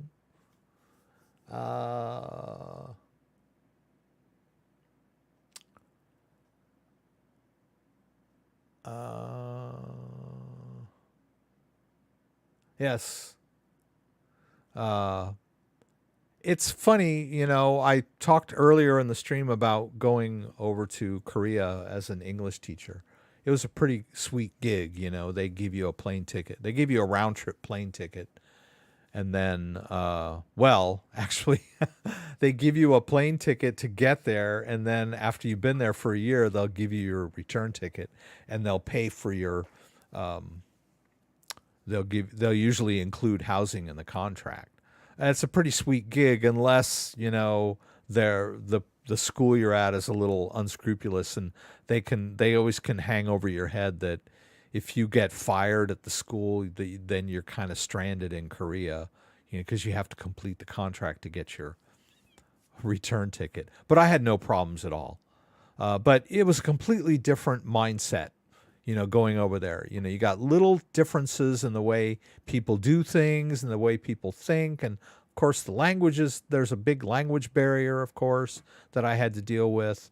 But, when I was in South Korea, it would shock me to see people just leave their bikes on their patios. It's like the crime there was like practically non-existent. I'm sure there's crime there, maybe in downtown Seoul, but I was more out in the suburbs, and people were just like so trusting. And I don't know, it's a single cultural type of society. Whereas in the U.S. we're multicultural, so there's different, ways of, doing things and thinking about things. But with monoculture societies, like things are different, right? And then when I went to Indonesia, that's a whole nother mindset. As opposed, South Korea was very regimented. They were very, they thought collectively. In other words, they did what was right for the group, in a sense, right? They were very Confucian, very male hierarchy. And then when I went over to Indonesia, things were a lot different. That things ran on culture rather than law. People were not regimented at all in Indonesia. Like, the traffic was just unbelievable, the way the traffic worked. There were no lines on the street. There were like motorcycles darting in and out, in the cars, and there were people pulling vegetable carts in the middle of the highway. And I'm just like, what? Just there's a different mindset, right? So, and that reflects in software as well, right? The software written, by different people reflects their mindset and their culture. Okay, so let's see.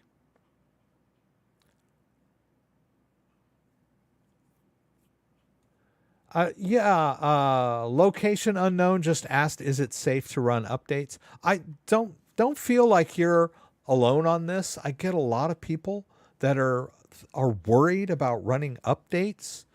You should be more worried about getting scammed than you are about keeping your software and hardware up to date, right? There's nothing risky about keeping your software and hardware up to date, right? As long as you're using Ledger Live to do it. I haven't launched Ledger Live tonight, so let's launch. I'm a little hesitant, to see how far down my portfolio has dropped. I think I looked at it this morning, though. So it's probably a bit up from there.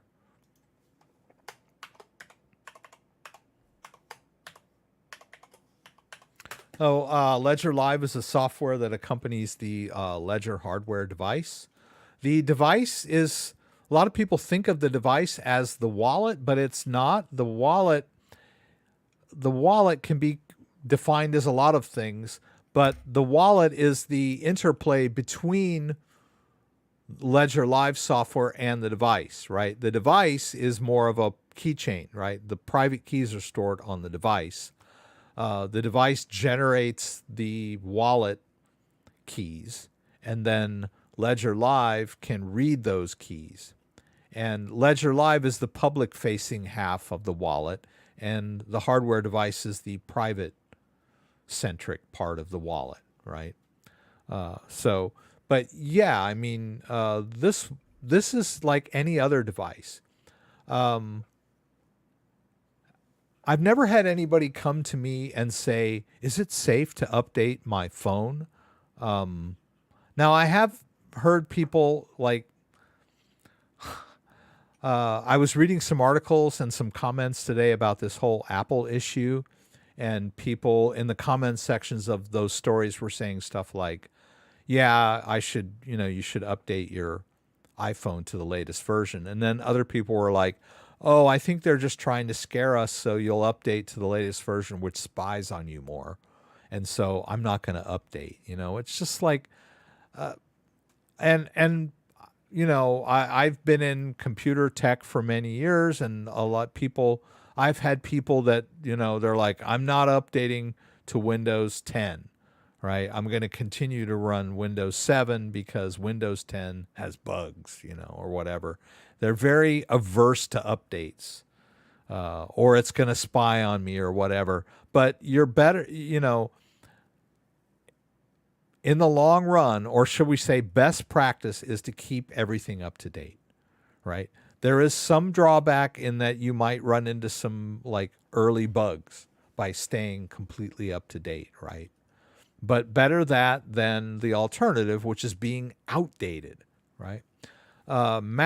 I used to work at a Mac store, and I had constantly had people coming in like that were running like a 3-year or 4-year-old Mac that had a 3-year-old browser on it. And they were like, I can't pull up this web page.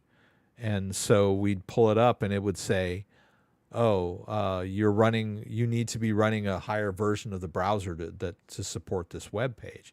And so then they try to update their browser, and then the Mac OS would say, you can't run this version of the browser until you update your Mac OS. It was just like, if you just allow yourself to get behind in updates, things are just going to be difficult for you, and you're not going to be able to run, the latest stuff in a nutshell, right? So, and there have been stories of people who left their Ledger device in a drawer for 3 years, and then when they pulled it out and connected, they required a firmware update, which they couldn't do because they were too far behind in firmware updates. So please, please, please keep your Ledger Live and your device completely updated. If you're using Ledger Live, it is completely safe to update your device. There's no excuse not to, really. Not that I can think of. You're dealing with crypto. Wouldn't you want to make sure you're running the best? Like if you're a race car driver, wouldn't you want your car to be in tip-top shape before you went out there on the racetrack, right? Wouldn't you want new tires and good brakes and a full tank of gas? Think of it like that, right? You're not going to like go into a race, with like, bald tires and, squeaky brakes, right? So the same goes for crypto and your device and your software. Keep it up to date, tip-top shape. Don't mess around, right? There's nothing risky about updating your software. Just gonna, right, in case we do anything with this. Right? So if you go over here to the settings and about, you can see I'm running the latest version of Ledger Live. Oh, there was a 0.1, right? Oh, no, it says point. Oh, okay. Over here, it says 0.1, but in here, it says 0.0. But, so yeah, that 0.1 might have been that bug fix. But the ADA coin thing is still kind of messed up. All right, and then if you go over to Manager, I've got, it wants me to okay that Ledger Manager, hit both buttons. And here is where you can update your firmware. This is all device stuff, right? So I'm running the latest version of the firmware. All my apps are up to date. Everything's good, right? Anyway, another lecture. It's like I'm always repeating myself. Did they really put a microchip in the COVID vaccine? We don't talk about that stuff here. A 5G receptor. That's funny. I wouldn't know about that. I don't know. I talk about conspiracy theories, but they're mostly about finance, right? I don't know. I don't touch on that other stuff. Please, scientifically, there is no race in humanity. We are different gene expressions. I worked and even married a Korean lady. Male hierarchy is so obvious, but quite prevalent. Yeah, I mean, I say race. I'm just talking about different variations on the human genome. Point taken. I married an Indonesian woman who is my lovely wife. So, but I mean, people could, you could have twins that share the same DNA that have different mindsets. So it's not specific to races. It's more it's more geographic than it is genetic, I think.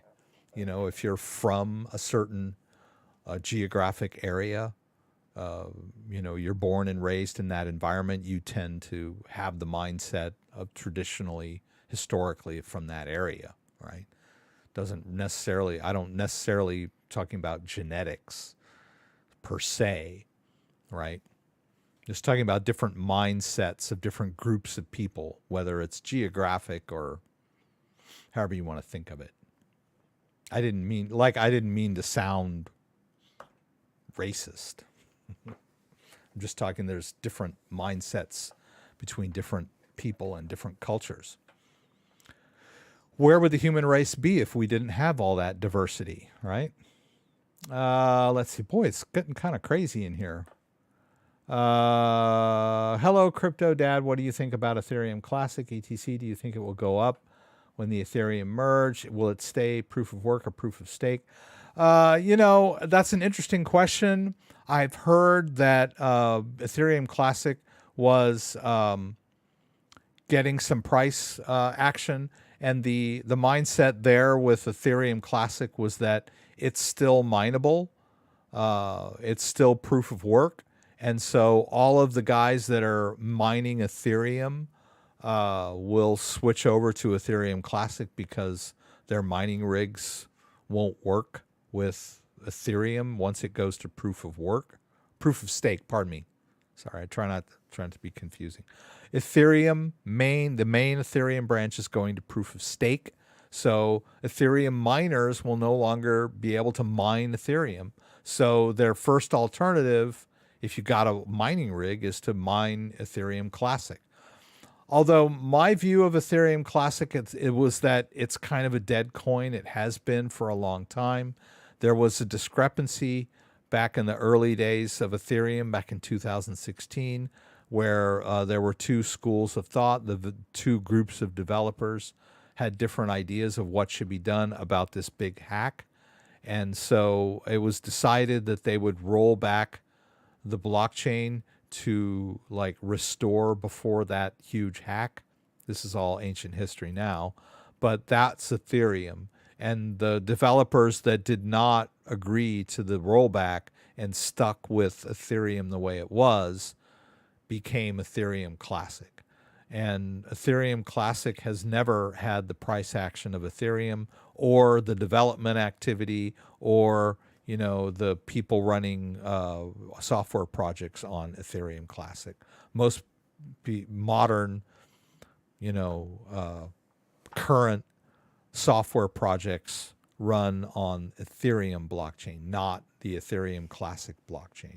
So there might be some people that go to Ethereum Classic because of the mining issue, but I don't see a future in that personally. I mean, and I'm not talking about price really, I'm just talking about use case. You know, just because there's some people that are using old miners that want to try and squeeze some value out of their miner by mining Ethereum Classic does not mean that Ethereum Classic is going to like take off now. I don't believe. It's just kind of like we were just talking about keeping your stuff up to date. The people that are hanging on to the past that have Ethereum miners that are going to try and like, oh, I still got this miner, I'm going to start using it, rather than invest in like swapping over to a server so they can run an Ethereum node on the new proof of stake network. They're going to like hang on to the old ways and, you know, continue to run their miners into the ground. That's not something that that's not the train I would get on, right? Just because there's some guys with old hardware that want to continue mining, they're going to switch over to Ethereum Classic. That doesn't mean that I'm going to start jumping on the Ethereum Classic bandwagon. Anyway. Yeah. Spoofing the market. Yeah, that was the story I talked about earlier where those guys got convicted for spoofing and manipulating and wire fraud and all that stuff. And they worked for JP Morgan. Chase, pardon me. Is it JP Morgan Chase? Whatever. Anyway, if you want to know more about that, I've got all of those news stories linked down in the description below. We didn't move a whole lot of crypto tonight, really. Did I? Oh, wait. Did I? I don't think that I... Did I? Yeah. Let's see. If we hit plus over here, did we do that? Yeah, we did. Okay. Sorry. I thought I forgot to do that. Yeah. So we're dropping more honey in the honey pot. Anyway, it's been a good night. Glad. I appreciate everyone that was here. I appreciate the lively discussion. I tried to stick more with what was going on in the chat window than normal because I didn't have my head in some big task. So I appreciate all the comments and all the questions. If I missed your question, please shoot me an email. My email is thecryptodad@gmail.com. So shoot me an email. Ask me anything. As you can see from the content, you can ask me questions. You can ask me about Tor. You can ask me about privacy and security, how to get, about scams, anything. It doesn't have to be specifically crypto related, right? If you have a question about, of course, I don't know much about vaccines or anything like that. But you can ask me about crypto and computer stuff, right? That's my forte. Hope to see you guys here again next week. Don't forget, we do this every week. Join me again for the live stream from Michigan where you can throw out questions and I'll do my best to get them answered. Hope to see you there. Looks like we had a stable, everything was working. Mic, lights, cameras, and OBS Studio did not disconnect on us this week. So bully for that. If you like this video, give me a thumbs up. If you'd like to subscribe to my channel, I would appreciate it. When you subscribe, there's a little bell that you can click that will allow you to be alerted whenever I post new content. Once again, thanks for joining me, and hope to see you again soon. I'm just going to let it go a little bit before I disconnect, because last week it cut me off. Anyway, thanks again, everybody. Thanks, JDO, and thanks, Dan, especially you guys for helping moderate every week. I appreciate it. See you guys next week.